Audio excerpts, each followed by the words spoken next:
जो भोपाल सागर कपासन के नज़दीक प्राकृतिक शोभा और रमणीय वातावरण में बसा हुआ है।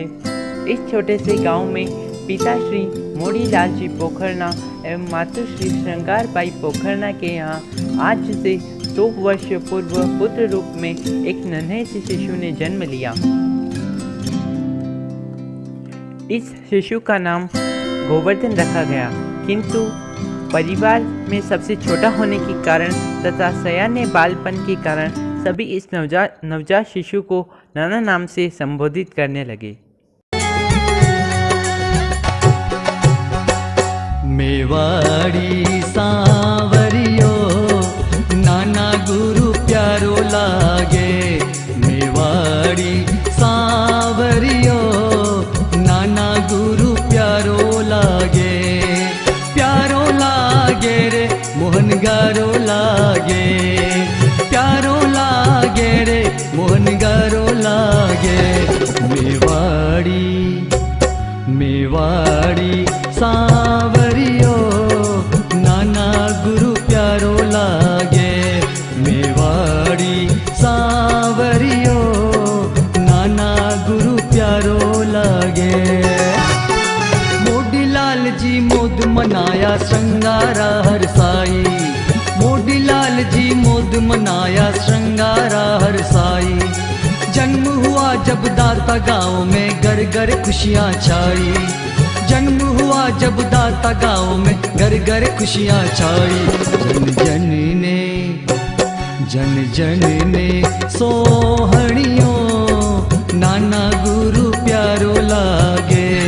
मेवाड़ी सांवरियो नाना गुरु काल का पक्षी समय के सुनहरे पंखों पर अपनी चंचल वृत्ति के अनुसार अबाधित गति से उड़ता रहा और इधर हमारे चरित्र नायक विविध आयामी चिंतनात्मक कल्पनाओं के दिव्य पंखों पर अंतर की सैर के लिए उड़ान भरने लगे। दाता इतना छोटा सा गांव है कि उस समय वहां प्रायः कच्चे मकान ही हुआ करते थे। आवागमन हेतु सुव्यवस्थित सड़क मार्ग तक उपलब्ध नहीं था। ऐसे अविकसित गांव में अपना बाल्यकाल व्यतीत करते हुए भी बालक नाना ने अपने चिंतन को एक नई दिशा दी और स्वयं को आत्मविकास के मार्ग पर अग्रेसित किया। काल चक्र यानी टाइम साइकिल। अभी हम कौन से समय में जी रहे हैं, ये जानने के लिए देखते हैं टाइम साइकिल यानी काल चक्र। क्या है विश्व कैसा है विश्व तू जान सर्वज्ञ से। कह गए केवल ज्ञानी महावीर गौतम गणधर से। क्या है विश्व कैसा है विश्व तू जान सर्वज्ञ से। कह गए केवल ज्ञानी महावीर गौतम गणधर से।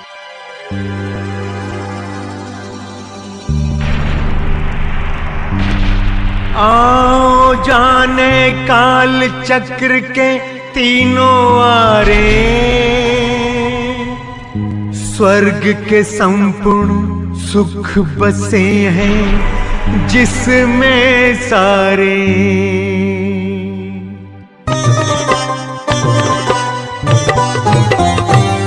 ना रोग है ना शोक है ना आधि ना उपाधि।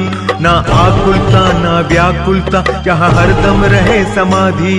ना वेर ना आवेश जहाँ पर हर घड़ी उजियारी। जहाँ कल्प वृक्ष बना है जिनका मंगल और हितकारी। की ऊंचाई कम होकर 2 गांव जितनी होती है। पंसुलियां 128 हो जाती हैं। आयु भी 2 पलयुगम जितना होता है।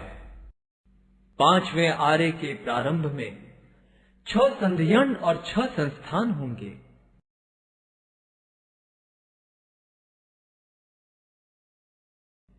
फिर क्रमशः अंतिम संधियन के संस्थान रहते हैं। 5वां आरा पूरा होने पर 10 प्रकार की बारिश होगी, जिसमें सब कुछ विनाश हो जाएगा। मात्र 5 स्थानक ही बचेंगे।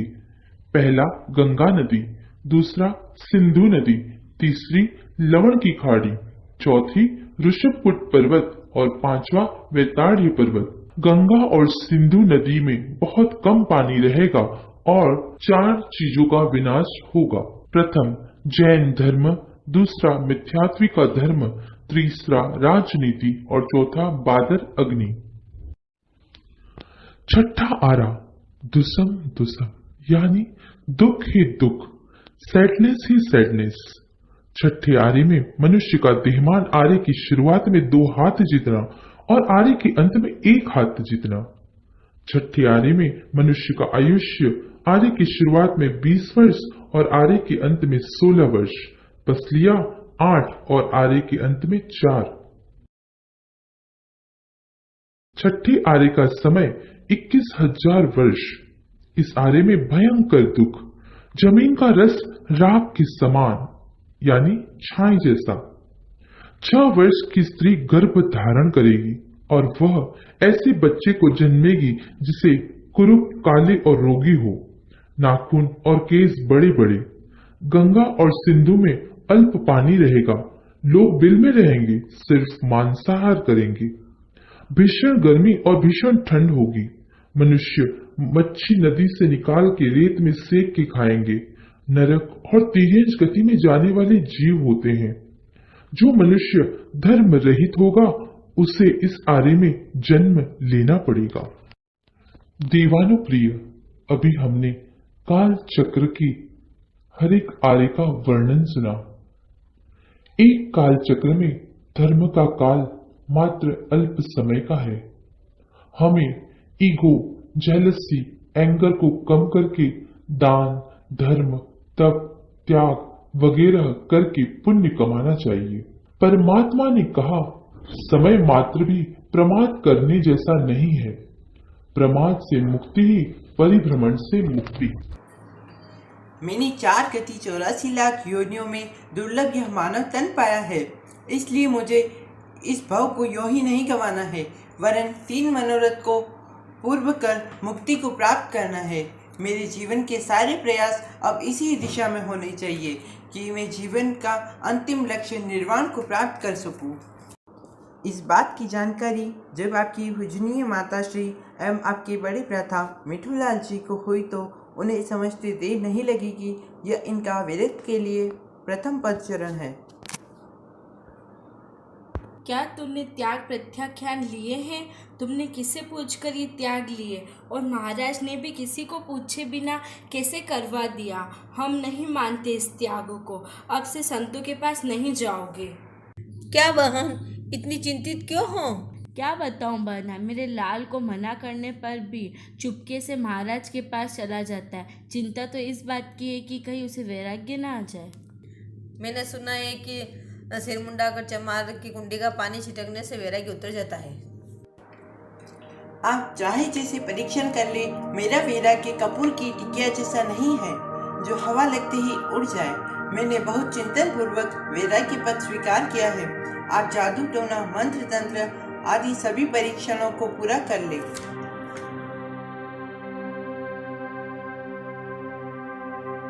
और वास्तव में चंद क्षणों में बादल बिखर गए।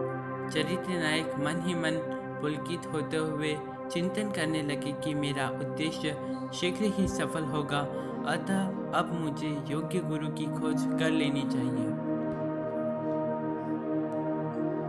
योग्य गुरु की खोज हेतु उन्होंने अनेक जगह तलाश की, अनेक संतों महात्माओं के प्रवचन सुने। कई संत महात्माओं ने उन्हें अपना चेला बनाने हेतु कई प्रकार के प्रलोभन भी दिए, किंतु वो इन प्रलोभनों से सदैव दूर रहे और योग्य गुरु की तलाश का उनका प्रयास अवश्य जारी रहा।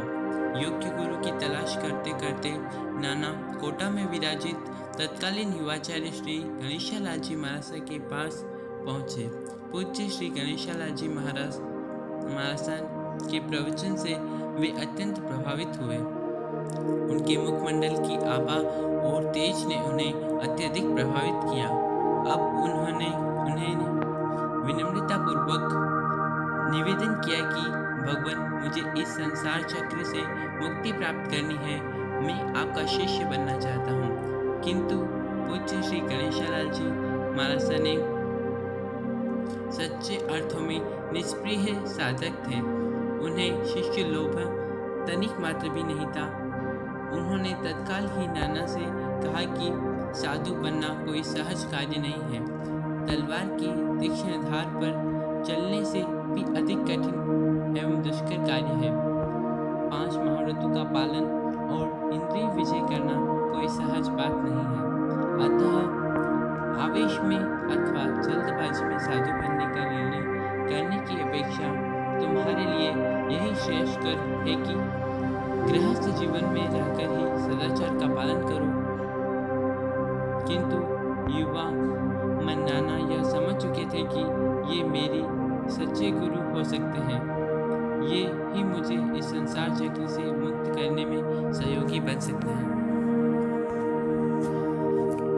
योग्य गुरु के रूप में उन्होंने मन ही मन गणेशाचार्य को अपना गुरु मान लिया और वैराग्य अवस्था में उन्हीं के साथ रहने लगे। गणेशाचार्य ने भी मुमुक्षु नाना की वैराग्य अवस्था की सम्यक परीक्षा में की और यह अनुभव किया कि यह वैरागी अवश्य ही भविष्य में बड़ा महापुरुष बनेगा। इसकी वैराग्य भावना प्रबल है, अतः इसे दीक्षा दी जा सकती है।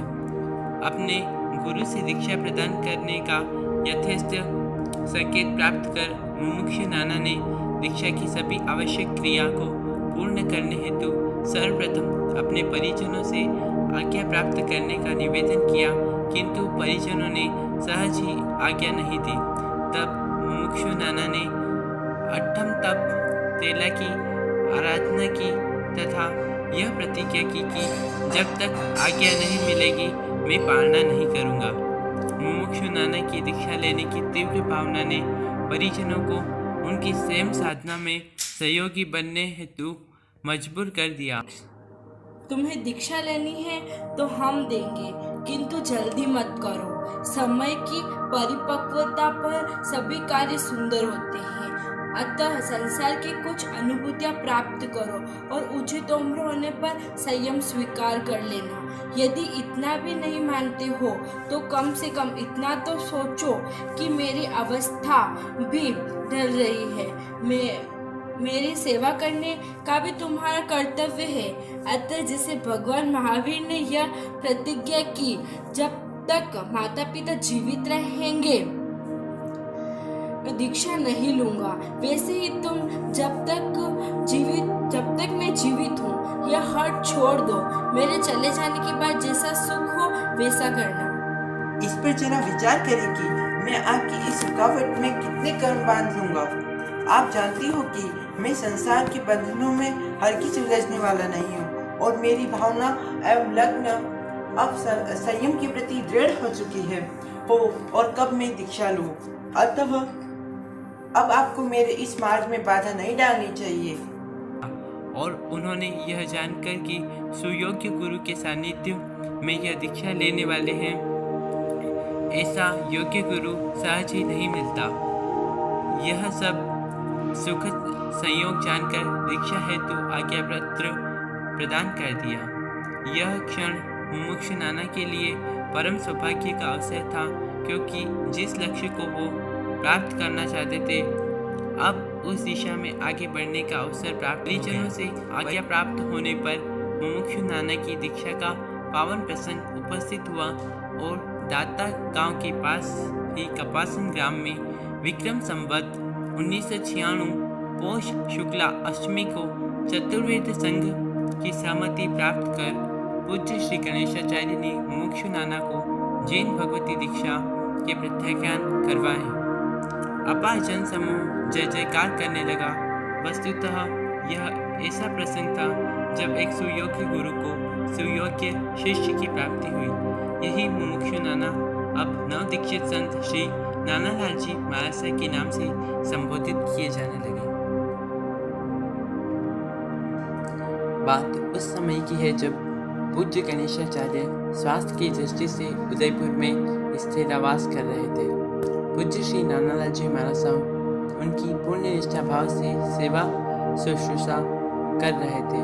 पूज्य श्री गणेशाचार्य के स्वास्थ्य में निरंतर गिरावट को देखते हुए श्रावक संघ के आगामी नेतृत्व को लेकर अत्यंत चिंतित था। उन्होंने अपनी यह चिंता एक दिन पूज्य गुरुदेव के चरणों में रखी। गुरुदेव ने श्रावकों को आश्वस्त करते हुए कहा कि योग्य समय पर मैं संघ को अपने उत्तराधिकारी के रूप में ऐसा गुदड़ी का लाल दूंगा जिसे देखकर सभी आश्चर्य करेंगे और उसके द्वारा जनशासन की जो प्रभावना की जाएगी उसे देखकर तो आप लोग भी चकित रह जाएंगे। मुनि श्री नानालाल जी महाशय की तप साधना और ज्ञान से पूज्य श्री गणेशाचार्य कितने प्रभावित थे, यह उनके इस व्यक्तित्व से सहज ही परिलक्षित होता है। उदयपुर का राजमहल जो मेवाड़ की आन बान शान का प्रतीक है, उसी राजमहल में हजारों की संख्या में उपस्थित श्रावक श्राविकाओं श्रमण श्रमणियों के सम्मुख ओजस स्तुति 2 संवत 2009 को पूज्य श्री गणेशाचार्य ने मुनि श्री नानालाल जी को युवाचार्य की चादर प्रदान की। यह क्षण सदैव चिरस्मरणीय रहेगा, क्योंकि पूज्य गणेशाचार्य ने एक योग्य शिष्य को यह महत्वपूर्ण भार सौंपकर जिन शासन पर बड़ा उपकार किया। विश्व में सर्वत्र हिंसा, आतंकवाद, गृह युद्ध आदि की विभीषिका दृष्टिगोचर होती है। सर्वत्र विषमता, वैमनस्यता, विभेद, विघटन और विसंगति की प्रधानता दिखाई देती है। कहीं पर भी सुख, शांति, सौहार्द, स्नेह और सहकार की भावना देखने को नहीं मिलती। इस अशांत वातावरण को यदि कोई शांति का स्वरूप प्रदान कर सकता है तो वह है भगवान महावीर की अहिंसा परक समता। आचार्य श्री नानेश ने व्यक्ति से लेकर विश्व तक को इस अशांत वातावरण में शांत वातावरण प्रदान प्राप्त करने हेतु समता दर्शन की परिपालना करना आवश्यक बतलाया। आचार्य भगवान जब मालवा प्रांत में विचरण कर रहे थे तब आपको ज्ञात हुआ कि यहाँ बहुसंख्यक बालाई जाति के लोग मांसाहार करते हैं। आचार्य भगवान ने हिंसक कार्यों में प्रवृत्त ऐसे लोगों को सदाचारपूर्ण जीवन व्यतीत करने का मार्मिक उद्बोधन दिया। सन 1963 में रतलाम चातुर्मास के उपरांत बुराड़िया ग्राम से धर्मपाल पवित्र का शुभारंभ हुआ। जब आचार्य भगवान के प्रवचन और उनके व्यक्तिगत आचरण से प्रभावित होकर हजारों बलाइयों ने मांसाहार का त्याग कर अपने जीवन को सदाचार की और प्रवृत्त करने का संकल्प लिया। ऐसे लोगों को धर्मपाल के नाम से संबोधित किया गया। आचार्य भगवान के इस क्रांतिकारी और ऐतिहासिक कार्य के लिए जनता ने आपको धर्मपाल प्रतिबोधक की उपाधि से विभूषित किया। जैन परंपरा के सामान्य आचार नियमों में संलेखना या संथारा एक महत्वपूर्ण तथ्य है। जैन गृहस्थ उपासकों एवं श्रमण साधकों दोनों के लिए समाधि मरण पूर्वक मृत्यु वरण का विधान जैनागमों में उपलब्ध होता है। समाधि मरण में मनुष्य का मृत्यु पर शासन होता है, जबकि अनिच्छा पूर्वक मरण में मृत्यु मनुष्य पर शासन करती है। पहले को पंडित मरण कहा गया है, जबकि दूसरे को बाल मरण अज्ञानी मरण कहा गया है। जीवन की संध्या वेला में सामने उपस्थित मृत्यु को जो स्वागत करता है और उसे आलिंगन देता है, मृत्यु उसके लिए निरर्थक हो जाती है और वह मृत्यु से निर्भय हो जाता है तथा अमरता की दिशा में आगे बढ़ जाता है। 27 अक्टूबर 1999 की बात है। उदयपुर की पौषशाला में जहां आचार्य भगवान विराज रहे थे, इस दिन उनके स्वास्थ्य में अत्यधिक गिरावट आई। तब युवाचार्य भगवान ने आचार्य श्री से पूछा कि क्या आपको संथारी का परीक्षण करवा दें। आचार्य भगवान ने इस हेतु तत्काल अपनी सहमति दी और पूर्ण सजग अवस्था में प्रातः 9:45 त्रिविहार संतारा ग्रहण किया। पुनः चतुर्वेद संघ की उपस्थिति में सायंकाल 5:30 बजे युवाचार्य श्री रामेश से 24 संतारा ग्रहण कर लिया। इसके साथ ही आचार्य प्रवर पूर्ण शांति की अवस्था में समता भाव से आत्म समाधि में लीन रहे। जिस सजग अवस्था में आचार्य प्रवर ने संतारा ग्रहण किया था, उसी अवस्था में रात्रि 10:41 पर पूर्ण समाधि के साथ उनकी आत्मा ने शरीर का त्याग कर दिया। आज आचार्य प्रवर देह रूप में हमें उपलब्ध नहीं है, किंतु साधु साध्वियों एवं श्रावक श्राविकाओं के हृदय में आज भी आचार्य प्रवर एवं विराजमान है। उनका शांत सौम्य चेहरा और समतामयी जीवन युगों युगों तक जनमानस के श्रद्धा का केंद्र रहेगा। आचार्य ज्ञानेश दया, करुणा